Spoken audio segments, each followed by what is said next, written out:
அலைகள் ஓய்வதில்லை திரைப்படம் மூலமா தமிழ் சினிமால அறிமுகமான இவர் நவரச நாயகன் அப்படின்னு ரசிகர்களால கொண்டாடப்பட்டாரு. தமிழ் சினிமாவோட முன்னணி நடிகரா வலம் வந்தவர் கார்த்திக். அலைகள் ஓய்வதில்லை திரைப்படம் மூலமா தமிழ் சினிமால அறிமுகமான இவர் நவரச நாயகன் ரசிகர்களால கொண்டாடப்பட்டாரு. அதுக்கப்புறம் இவர் நடிச்சு வெளியான மௌனராகம், அக்னி நட்சத்திரம், உள்ளத்தை அள்ளித்தா உள்ளிட்ட திரைப்படங்கள் ரசிகர்கள் மனதை கவரும் விதமா இருந்தது. சினிமா முன்னணி நடிகரா கொடி கட்டி பறந்த கார்த்திக் ராகினி அப்படின்றவங்கள திருமணம் செஞ்சுக்கிட்டாரு. இவங்க 2 பேருக்கும் 2 மகன்கள் இருக்காங்க. இவங்களோட மகன் கௌதம் கார்த்திக்கும் தந்தைய மாதிரியே சினிமா துறையில ஹீரோவா நடிச்சிட்டு வராரு. கார்த்திக் தன்னோட முதல் படத்துல ராதா கூட நடிச்ச மாதிரியே கௌதம் கார்த்திக்கும் தனது முதல் படத்துல ராதாவோட சின்ன பொண்ணான துளசியோட நடிச்சிருக்காரு.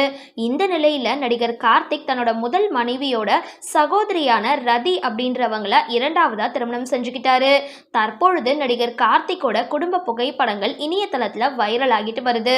இந்த வீடியோ பிடிச்சிருந்தால் லைக் பண்ணுங்க, ஷேர் பண்ணுங்க. மேலும் இது மாதிரி வீடியோஸ்லாம் தெரிஞ்சுக்க மறக்காம டிபி காபி சேனலை சப்ஸ்கிரைப் பண்ணுங்க.